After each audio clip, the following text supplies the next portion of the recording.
Watch right now on the Front News Project. Russia is launching a large-scale offensive. 700,000 Kremlin soldiers are already on Ukrainian soil.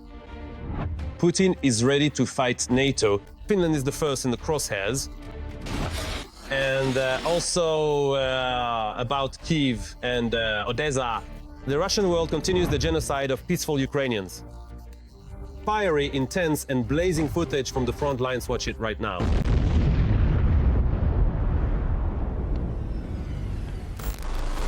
It's the fourth year of the full-scale war that Putin's Russia started on Ukrainian soil.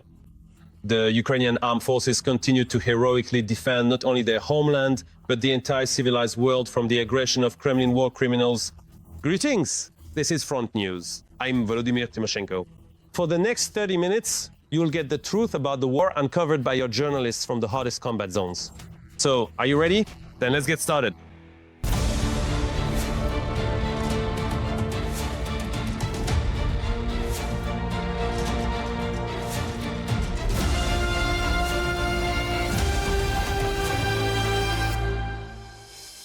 And we'll begin right away with the most terrifying news. Another hellish night for Kyiv and the region.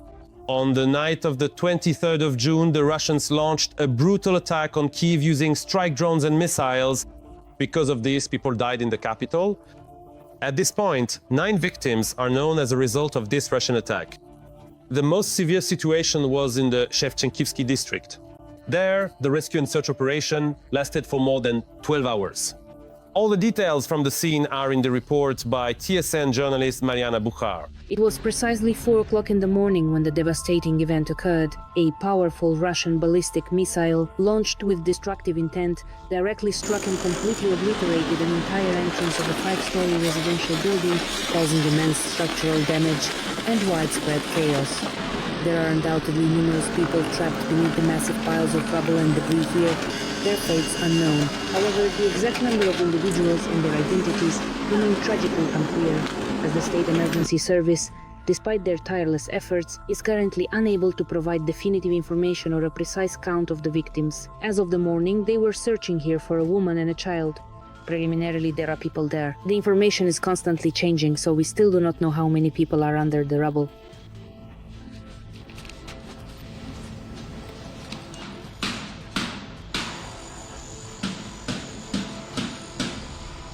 It hit at 4 in the morning. It was a missile strike, because there were no sounds of gunfire. There was only a whistling sound, and that was it. I came to when everything was already collapsing. It's very sad. Do you already know where you'll spend the night? No, I don't know anything yet. We hope that we'll be able to return to our apartments. I don't know what awaits us next. The building is gradually falling apart. We're waiting.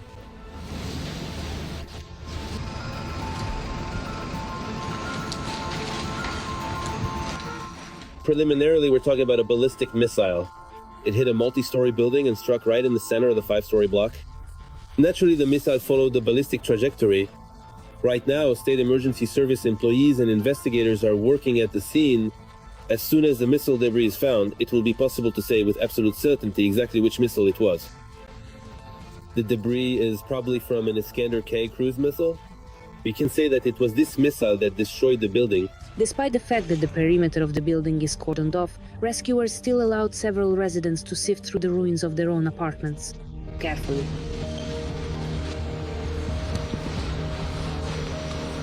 And this is the building across from the impact site. Imagine how powerful the blast was. If in the building across the street, these metal doors were just blown right into the elevator.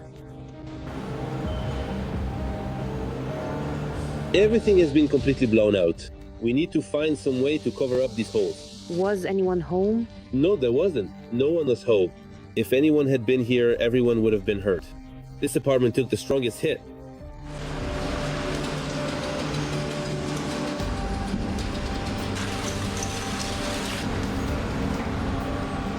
The TVs are smashed, all the kitchen appliances are broken, the refrigerator and everything else. The bedroom is destroyed, the partitions have fallen out. Both bedrooms are also damaged. The partitions have fallen out. Meanwhile, they managed to recover one body from under the rubble.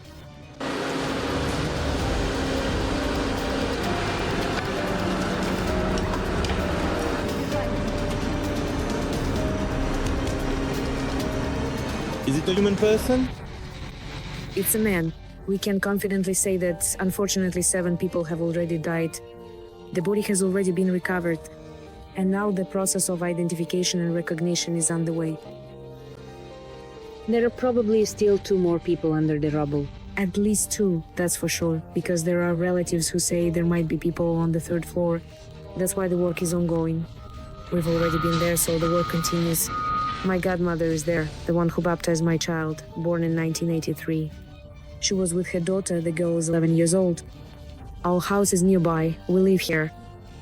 We weren't officially married, but we lived together for 17 years. At 3 o'clock in the afternoon, rescuers managed to recover another body. Visually, it's a woman, so there may still be an 11-year-old child under the rubble.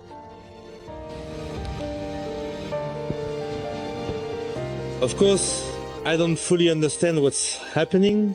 A little later, rescuers also find 11-year-old Masha.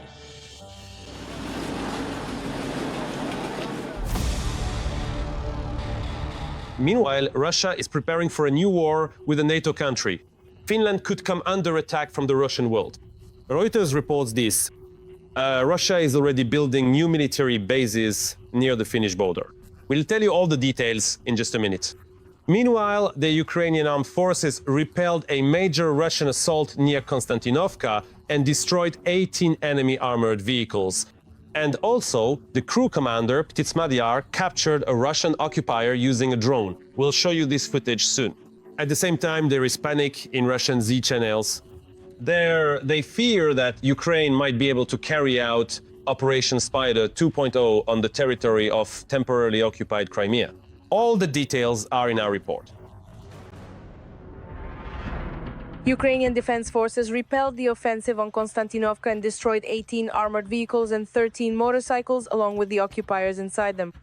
Another 5 armored fighting vehicles sustained varying degrees of damage. The occupying forces are actively trying to meticulously organize an operational encirclement of the Ukrainian defense forces and simultaneously minimize the number of personnel and equipment losses during their extensive assault on this particular settlement. Konstantinovka is one of the locations that is part of the Sloviansk-Kramatorsk agglomeration. In order to capture the settlement at this point, the occupiers will have to suffer enormous losses in manpower and equipment, just as they did in Bakhmut, where around 100,000 troops were lost. And the Russians have been unsuccessfully fighting for Chasiv Yar for a year and a half already. In the Torets direction, the occupiers are trying to advance toward Konstantinovka. Heavy fighting is taking place in the area of the settlement of the Livka. Moreover, a noteworthy fact is that, according to the analytical department of the Pravosprava Competent Initiative, anti-terrorist unit personnel from the FSB Directorate for the Donetsk region have been redeployed to the Toretsk direction. In the Toretsk direction on Tuesday, the 17th of June, Russian forces carried out a mechanized attack with at least a platoon-sized unit. During this attack, Ukraine's defense forces destroyed about 15 units of Russian heavy equipment and approximately 8 ATVs. Directly in the Kramatorsk direction, fighting is taking place in Chasiv Yar for control over areas of so-called private housing development. The defense forces of Ukraine are holding their positions and, moreover, are successfully counterattacking. According to the Russian side itself, an FSB regiment has been redeployed to Chasiv Yar this time, an entire FSB regiment. Again, this is evidence that there are virtually no operational reserves left in this direction. Ukrainian soldiers continue to capture occupiers. While carrying out the combat mission, the FPV drone crew commander from the 414th Separate Brigade, Ptitsmadyar with the call sign Pain, captured a Russian soldier using a drone. The UAV guided the occupier directly to Ukrainian positions, where he was detained, according to the General Staff. Ukrainian defense forces in Crimea continue to trouble the occupiers, thus paving the way for new attacks, and possibly even for the negative surfacing of the Crimean Bridge.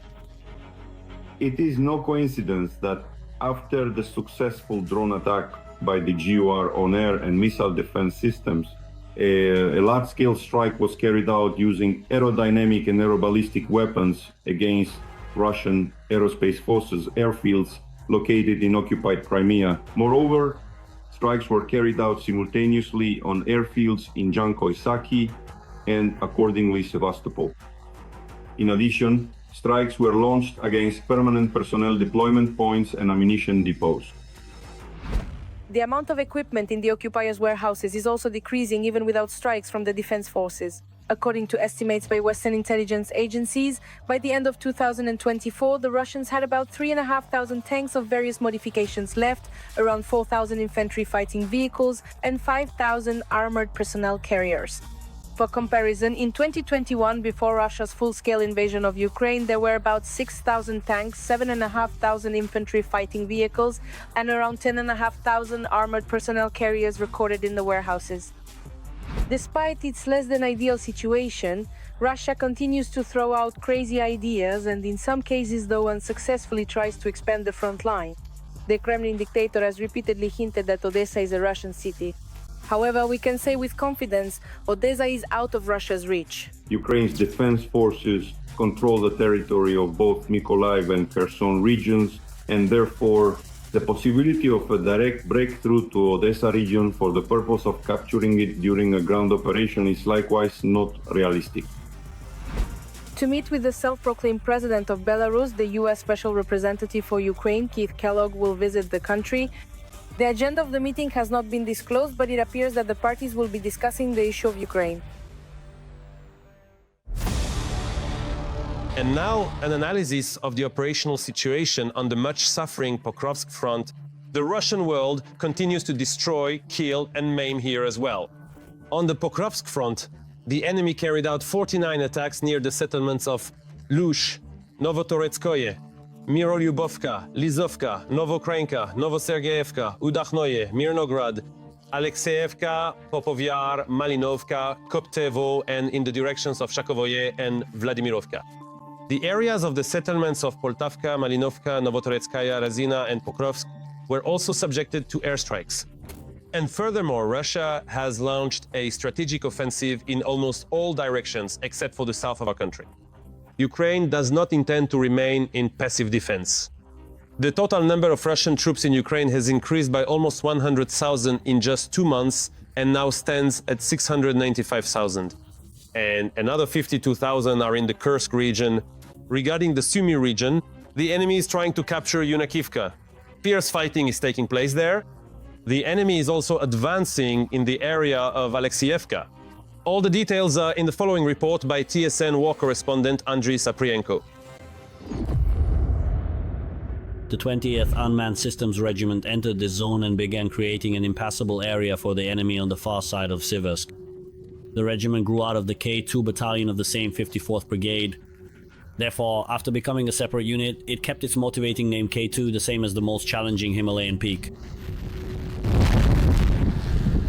By coincidence, the initials of the regiment commander, Lieutenant Colonel Veres Kirilo Kirilovich, also contain 2 Ks. We have weapons that can strike at 15, 20, even 25 kilometers deep.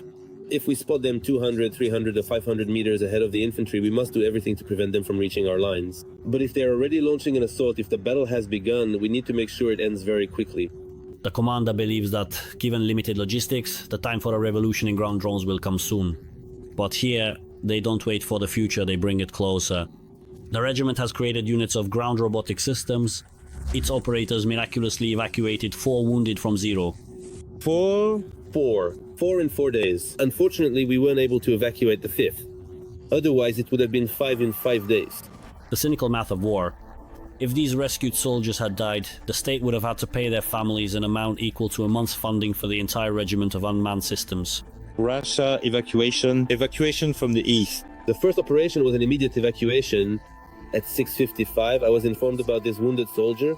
At 7:05, I gave the order to do it. There was no time to prepare. We had to act. I put everything on the line. Olin went. That Kazakh wouldn't have survived. Not a chance, not even by 900%. At 9:30, a vehicle was approaching him, and I asked my duty officer at the command post, will he be able to get in? Will he be able to do it? And I got the answer, maybe not anymore, maybe not anymore. In other words, he's fading. It was a miracle. Did the guy survive? He's alive. The robots that rescue the wounded are controlled from this command post. Right now, the operators are preparing for another important mission. This is precisely how we will be making the actual delivery on this particular system today. What is the maximum distance you've traveled with them? Well, the maximum While the maximum was 2 missions in one night to 2 different positions, so easily it'll go 30 plus kilometers. At the remote position, the drone operators need to immediately replace the Vampire drone and deliver ammunition to it. Now it is currently heading towards the designated loading point and will soon set off to its precise position to deliver the crucial weapons and armaments. Whether it makes it there or not will determine if our guys can hold this position. The 6-wheeled robot has to go where the enemy attacks Ukrainian transport around the clock. There's a risk of losing this unmanned tractor, but it's a chance to save invaluable lives. I am on the line right now. The drone is being transported to the starting position on a trailer. For the crew, the start is the riskiest moment. And the shotgun is a must, right? Yeah, that's right. That's for FPV drones, I assume. Yes. The operator with the call sign Bintik has taken control, and the wheeled robot is heading into the unknown.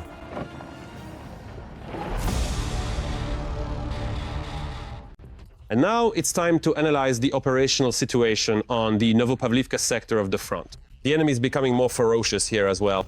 On the Novopavlivka direction, Ukrainian units repelled 17 attacks by the occupiers near the settlements of Bohatyr, Novoselka, Zaporizhia, Perestroika, Komar, Mirn, Shevchenko, Svobodne Pol, and Voskresenka. Voskresenka once again came under an airstrike. 1 person was killed and another 14 were injured with varying degrees of severity. At night, the Russians once again launched a massive drone attack on Odesa. 10 impacts were recorded in the city. One of the Shahid drones crashed into a high-rise building and exploded inside. Another building sustained multiple hits. One of the sections burned down completely. People were evacuated from the burning apartments. Journalist Serhiy Osadchuk from RSN will tell and show you more about the nightmarish hell the Russians unleashed on Ukraine's Pearl by the Sea. We are now standing near the high-rise that was attacked by one of the drones last night. As you can see behind me, there is a black hole at the level of the upper floors. I managed to enter the apartment where the impact occurred. It is total destruction there, and it's a miracle that people managed to survive. We spoke with a resident whose apartment is 2 floors above. Here's what she told us. The rumble was so strong it just exploded. Honestly, I didn't even have time to process what was happening. The main thing is that we're alive, everything else can be rebuilt. I'm very worried about the people who were on the floor below. They suffered more. I'm worried there might have been children there. That's the most precious thing we have. The woman is cleaning up the apartment littered with glass and recalls. After the explosion at night, the electricity immediately went out, the elevator stopped, and people ran down the stairs on foot. Rescuers helped evacuate 600 residents. And in this residential apartment, several Shaheds struck the old rooftops of the buildings at once. People are saying how powerful the explosions were. There were 4 impacts within this small area. Out of 12 entrances, practically only the first and second were not damaged. In my apartment, the blast wave threw the table all the way into the hallway. There was hardly a single undamaged car left in the courtyard. There are more than 60 of them here. Another drone strike caused a fire in the building. People were trapped inside the entrance, engulfed in flames. Neighbors rushed to help them. We found out there were people inside, and the guys tried to break something down to get in because there are bars everywhere. Then, thanks to the rescuers, the guys managed to set up a ladder that kept falling. 1 person was hanging on, and at the last moment they managed to cut through the bars, and we held the stepladder from below. As soon as the woman was taken down from the window where everything was burning, stones and burning debris started falling from the roof. The rescuers didn't have time to get away. During the firefighting, parts of the structure collapsed. 3 of our firefighters were injured. They are all okay, in stable condition, and received medical assistance. In total, 9 people were injured in this building. Psychologists worked on site with the victims and the elderly. It's very difficult when people are pulled out of a deep sleep like that. Accordingly, it's very hard for them to get their bearings, they're disoriented, don't know what to do, where to go, and so on. There were also indeed some who hadn't fallen asleep yet. Their reaction was already a bit different. Therefore, in general, you could observe completely different states in people, from confusion and disorientation to acute stress reactions like crying and panic. By morning, after the fires had been extinguished, utility workers arrived at the site of the attack. Heavy machinery was also brought in to clear the debris. Next, the damages will be assessed, but even now, it's clear they are enormous. And now we move to the Kramatorsk direction of the front. The bloody rampage of the enemy army continues here as well.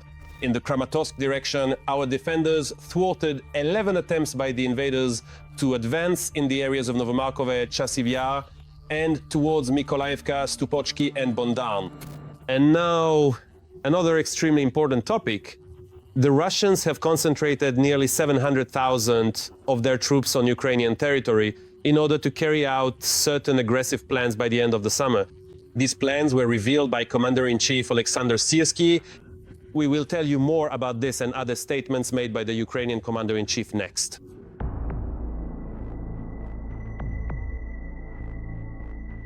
Russia has amassed nearly 700,000 troops in Ukraine. The Ukrainian army is changing its structure, and the armed forces of Ukraine will no longer remain in a purely defensive posture.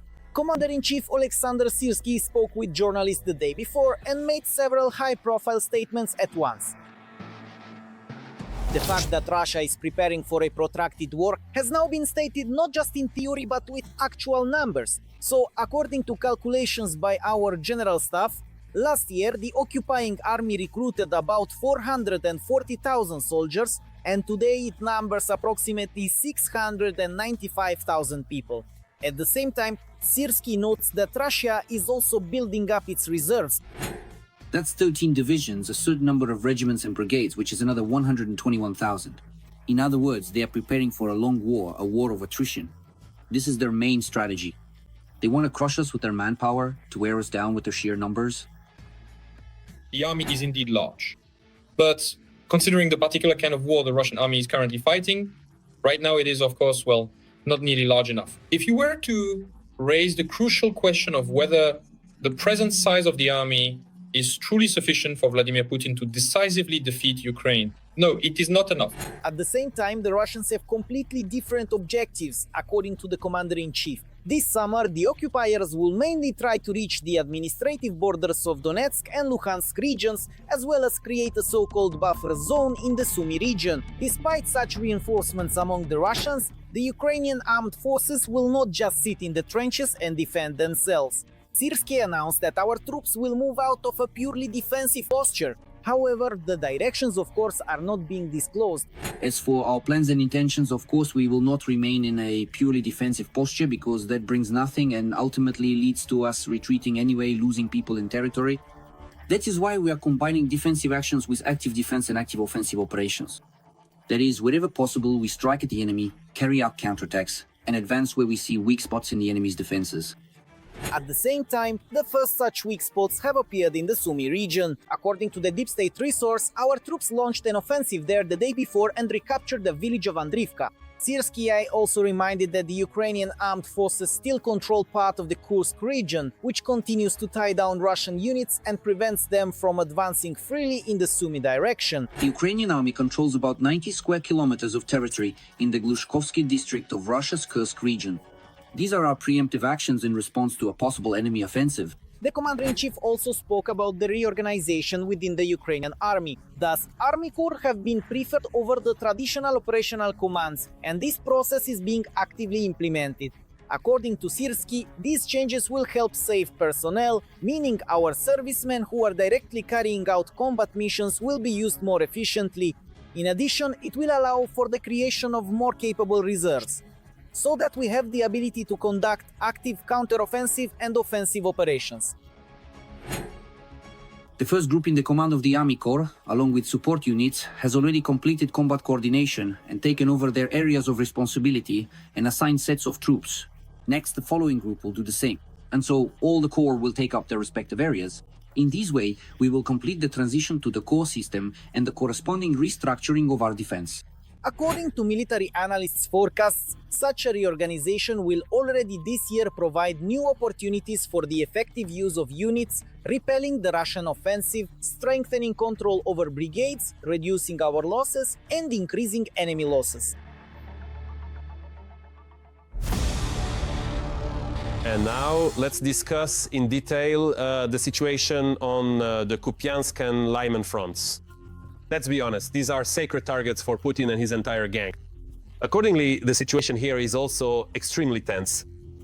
On the Kupiansk front, 4 attacks were repelled in the areas of Kondrashivka, Krugliakovka, and in the directions of Peshanoye and Petropavlovka. On the Lyman front, Ukrainian defenders repelled 22 attacks by the invaders in the areas of Tverdoklebovo, Redkodub, Karpovka, Kolodets, and in the directions of Grekovka, Zelenaya Dolina, Novi Mir, and Olgovka. And now, news from North Korea. Kim Jong-un is ready to send Putin 25,000 of his slaves so that they can come to Russia and assemble combat drones for the aggressor's army. But is that all the North Koreans are prepared to do in the context of the Russian-Ukrainian war? Of course not. What is the grand plan behind Putin and his North Korean comrade Kim Jong-un's actions? Let's figure it out together. A new batch of North Koreans for the Kremlin's needs. Kim Jong-un is reportedly preparing to send as many as 25,000 of his citizens to Russia. According to the Japanese press, citing diplomatic sources in the West and Russia, the North Koreans will be employed in drone manufacturing. According to the source, this refers to a plant in the Alabuga Special Economic Zone in the Republic of Tatarstan, which was recently successfully attacked by Ukrainian drones. After the highly successful drone raids on the Alabuga production facilities, none of the locals want to go on shift anymore. As a result, the Russian army has started to receive fewer Shaheds, and Putin is losing his levers of pressure and his method of terror, analysts assert. It turned out to be no easy task to find hundreds of people in the depths of Tatarstan who were willing to work 12-hour shifts performing monotonous manual labor in a hazardous weapons factory, all while under constant pressure from the state defense order and the threat of imprisonment for disclosing state secrets.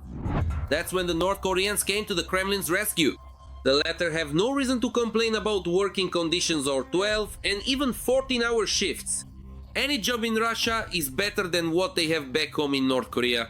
As a result, workshops that produce 6,000 drones a year will be able to double, if not triple, their output in just a few months or even weeks. After the effective neutralization of Iran's military-industrial complex, the issue arose of a lack of technology exchange, a lack of components, and a lack of Iranian specialists. To fill these gaps, the Russian Federation will attempt to scale up drone production, either within its own territory or in satellite countries. Meanwhile, the internet is already joking about the professional skills of North Korean drone assemblers, recalling how they panicked when they first saw drones at the front in 2024. However, military experts do not share the amusement of internet commentators. North Korean soldiers and engineers are not as bad as they might seem at first glance. You have to respect your opponent. That's the first step toward victory. Underestimating your opponent, on the contrary, is the first step toward defeat, and involving DPRK citizens should, to a certain extent, help fill the gap in specialists when it comes to scaling up drone production. And accordingly, I don't rule out the possibility of technology exchange. For the Russian Federation, destabilizing the situation on the Korean Peninsula is extremely necessary right now as a way to divert the attention of Ukraine's strategic partners from the situation directly in Ukraine. What's also extremely important is that upon arriving in Russia, the North Koreans won't just be assembling simple Shaheeds at the factories, but much more deadly weapons of their own design. We're talking about two models of large drones at once. Externally, they are almost indistinguishable from the legendary American Global Hawk and the reconnaissance drone Reaper.